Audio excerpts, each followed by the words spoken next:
어제는 하나님과 화목하고 사람과 화목할 수 있는 방법, 즉 화목이라고 하는 말은 하나님께 유익이 되고 하나님이 기뻐하시는 삶을 살 수 있는 방법이라고 그랬습니다. 하나님께 유익이 되고 하나님이 기뻐하시는 그런 삶을 사는 방법이 무엇인가를 어제는 배웠습니다. 그것은 바로 화목을 이루는 삶을 살아가는 것, 하나님께 기쁨이 되어지고 하나님께 유익이 되는 삶을 사는 것은 우리가 하나님을 가까이 하고 예수 그리스도가 우리의 죄를 대신하여 십자가의 죽으심을 통해서 우리가 하나님과의 관계가 다시금 회복이 되어져서 예수님이 화목제물 되어주셔서 그 예수님을 믿기만 하면 누구나 다 하나님이 기뻐하시는 삶, 하나님께 유익이 되는 삶으로 나아갈 수 있다고 배웠습니다.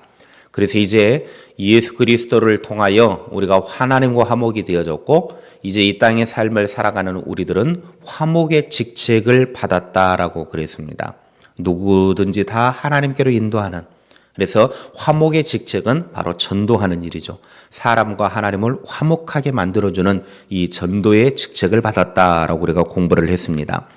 이제 우리가 그런 화목의 직책을 가지고 삶을 살아가게 되어지면 더욱더 많은 사람들이 하나님께로 돌아오게 되어지고 많은 사람들이 구원함에 이르게 될 것입니다.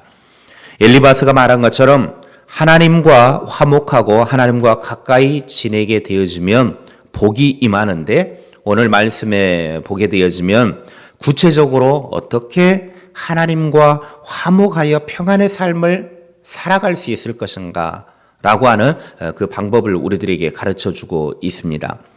오늘은 그 중에서 첫 번째로 말씀이 가르쳐준 대로 살아야 한다라는 겁니다. 말씀이 가르쳐준 대로 삶을 살아야 한다. 오늘 22절 말씀에 청하건대 너는 하나님의 입에서 교훈을 받고 하나님의 말씀을 네 마음에 두라. 하나님의 입에서 교훈을 받고 하나님의 말씀을 네 마음에 두라라고 하는 이 말은 하나님의 말씀을 귀 기울여 듣고 그리고 그것을 마음에 늘 새겨 두어야 한다는 말입니다. 하나님의 말씀을 받고 그것을 기억해야 합니다. 말씀을 듣기만 하는 것은 우리의 영적인 변화가 일어나지 않습니다. 내가 정말 영적으로 변화가 일어나려고 하면 말씀 듣는 것도 중요하지만 듣는 것에 머물러 가지고는 절대로 내 삶이 변화되지 않습니다. 하나님의 말씀을 듣고 그 말씀을 내 마음에 새기고 그 말씀대로 삶을 살아갈 때 그때 변화가 시작이 됩니다. 근데 사람들은 말씀은 많이 듣습니다. 예배 시간에 말씀을 듣기도 하고 또 뭐 방송을 통해서 인터넷을 통해서 라디오를 통해서 인터넷 들어가면 요즘 얼마나 많은, 요즘 또 스마트폰이 있다 보니까 스마트폰으로도 말씀을 참 많이 우리가 접하게 되어집니다. 말씀을 듣는 것만으로는 우리의 영적인 변화는 절대 안 일어납니다. 정말로 내 영적인 삶이 조금씩 성숙되어지고 성장이 되어지고 변화의 삶을 경험하고자 한다면 하나님의 말씀을 듣고 들은 말씀을 가슴에 늘 새겨놓고 그 말씀대로 내 삶을 실천하며 살아갈 때 내 삶의 말씀이 행동으로 옮겨지는 순간 내 영적인 변화의 그런 놀라운 것들을 경험할 수가 있습니다. 그러므로 우리는 하나님의 말씀도 많이 들어야 되겠지만 들은 말씀을 행동으로 옮길 때 나에게 능력이 된다라고 하는 사실을 늘 믿고 하나님의 말씀을 실천에 옮길 수 있는 믿음의 사람들이 될 수 있기를 바랍니다. 말씀을 듣고 하나님의 말씀이 용서하라 그러면 그 말씀을 가슴에 새기는 것입니다. 그리고 나서 내가 용서해야 될 사람이 누구인지 자꾸 찾아가서 용서를 하는 것입니다. 어제 화목을 할 때에도 먼저 화목하라고 그랬잖아요. 먼저. 우선순위가 먼저 첫 번째가 돼야 된다고 그랬잖아요. 먼저 가서 해야 돼. 내가 삶 속에 들어가서 용서해야 될 사람을 찾아서 용서를 하고 또 말씀을 통해서 기도하라 말씀하시면 조금 내가 힘들더라도 기도하는 자리에 들어가서 기도하는 겁니다. 예배하라는 말씀을 들었습니다. 그러면 조금 나태한 나를 채찍질하고서 예배하는 자리로 들어가서 행동에 옮기는 것입니다. 지난 주일의 말씀처럼 효도하라, 부모 공경하라 그런 말씀을 들으면 삶 속에 들어가서 부모 공경을 실천하는 거예요. 효도하는 것을 실천에 옮기는 것입니다. 그런데 대부분의 사람들이 말씀을 잘 듣지 않을 뿐더러 용서하라고 해도 용서하지 않습니다. 하나님이 너 그렇게 살아가지고 어떻게 할래? 기도 좀 해라. 그래도요, 육신이 피곤하다라고 하는 핑계로 기도하지 않습니다. 하나님은 예배자의 삶을 살아라. 예배가 네 인생의 가장 우선순위를 세워두고 예배의 삶을 살아라. 예배에 성공해라. 그래도 여러 가지 일이 많다는 이유로 이런저런 핑계로 예배에 관심 없습니다. 부모 공경하라 그러는데도, 효도하라 그러는데도 나 살기 바쁘다는 이유로 효도하지 않습니다. 행동에 옮기지 않더라고 하는 거예요. 이게 문제입니다. 이게. 하나님의 말씀을 아무리 많이 들어도 지식적으로만 쌓아두니까, 하나님의 말씀을 실천에 옮기지 않고 지식으로만 쌓아두고, 그러니까 머리는 커지는데 점점 영적으로는 피폐하고 삶은 더욱더 고달퍼지고, 그것들 때문에 오히려 이제 하나님의 말씀을 율법적으로 받아들이다 보니까 내가 이것도 못 지키니 이게 신앙생활하는 게 뭔가 하면서 스스로가 절망하고 스스로가 그것들 때문에 올무가 되어져서 그렇게 삶을 살아가고 있는 사람들이 많습니다. 듣지 않는 것도 문제지만 하나님의 말씀을 듣고도 무시하는 것은 더 나쁜 것입니다. 하나님의 말씀을 들었는데 들은 말씀을 실천에 옮기지 않고 무시해버리는 것은 더 나쁜 거예요. 못 들었을 때는, 몰랐을 때는 모르니까, 안 들었으니까, 못 들었으니까 그렇다고 치지만 들어놓고도 그 말씀을 실천에 옮기지 않고 무시해버리는 것은 이건 정말 하나님 앞에 죄악되는 행위입니다. 목사로서 설교하고 나면 여러 가지 반응을 듣게 되어지죠. 지난 주일은 어버이 주일이라서 효도에 관한 설교를 했습니다. 오후 예배 후에 마음이 참 너무 아픈 이야기들을 좀 제가 들었습니다. 어떤 이야기였냐면, 이런 이야기를 들을 때마다 내가 왜 설교를 해야 되는가? 내가 이래도 꼭 설교를 해야 되나 하는 어떤 좀 스스로 목사로서의 좀 어떤 좀 설교에 대한 부담을 참 느끼는 말들을 들었습니다. 지난주에 찬양 예배 후에 병원 신방과 그리고 이사하신 장로님 예배 축하한다고 예배 드리러 가기 위해서 이제 로비에서 기다리는 사람들이 좀 있었습니다.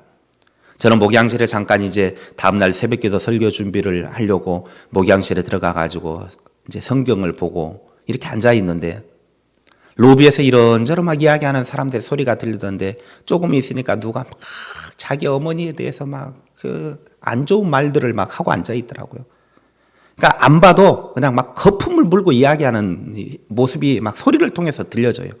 그래가지고 제가 나 목양실에 앉아 있으니까 좀 그만 좀 해라 하고 내가 막 헛기침을 해도 듣는지 못 듣는지 계속해서 막 이렇게 막 하는 이야기가 들려져요. 그래서 제가 마음이 너무 아팠어요.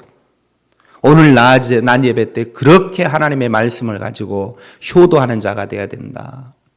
까마귀만 또 못한 인생이 되어지면 안 된다. 까마귀도 지 새끼를 잘 키워놓으면 나중에 지 어미가 힘이 없고 늙어가지고 아무것도 못하면 새끼가 다 어미 먹여다 주고 그렇게 효도를 하는데 우리는 인간으로서 효도해야 되지 않느냐. 그렇게 말씀을 전해주었음에도 불구하고 그 몇 시간이나 지났다고 거품을 물면서 막 하는 이야기를 들을 때 마음이 너무 찢어지더라고요. 그러면서 제가 저런 사람들한테 내가 뭔 설교를 해야 되나. 저런 사람들한테 아무리 하나님의 말씀을 들려주면 뭐하나. 그런 안타까운 마음이 너무 무거워서 힘들었습니다. 인격적으로 자기 부모를 까는 소리를 하고 도저히 앉아서 제가 듣기가 거북할 정도의 그런 말들을 하고 있는 것을 볼 때에 이거는 차라리 안 믿는 사람만도 못하다.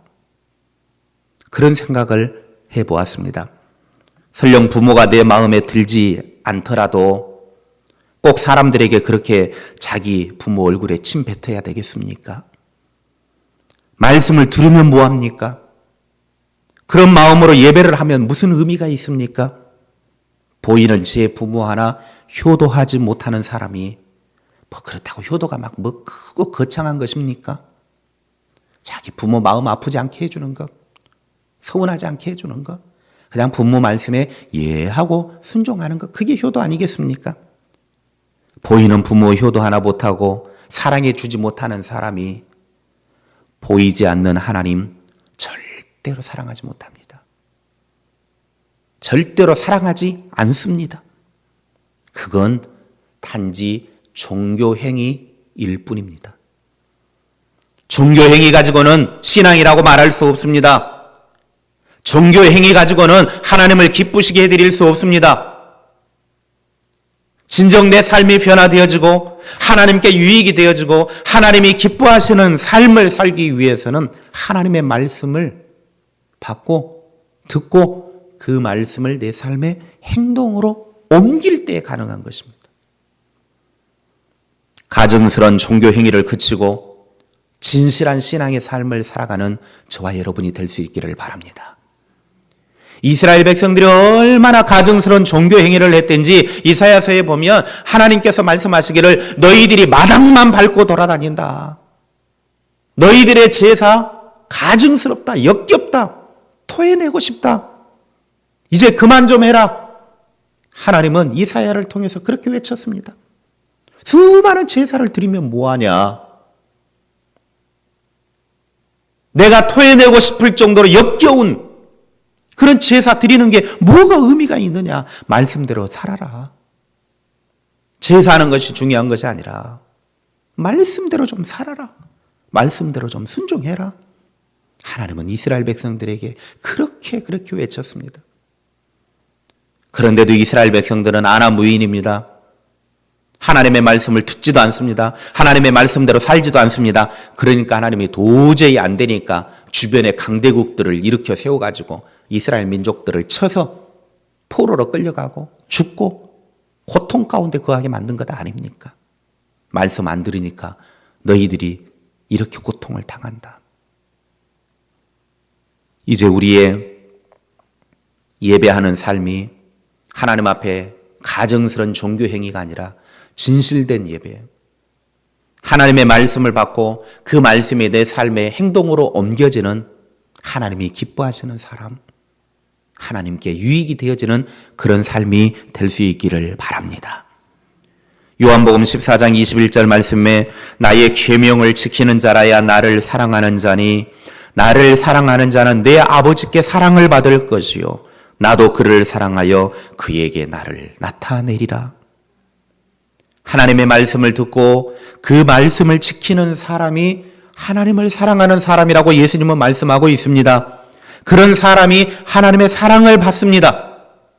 그러므로 우리는 하나님의 말씀을 듣고 지켜서 하나님을 사랑하는 자의 삶을 살아가는 저와 여러분의 삶이 되기를 원합니다.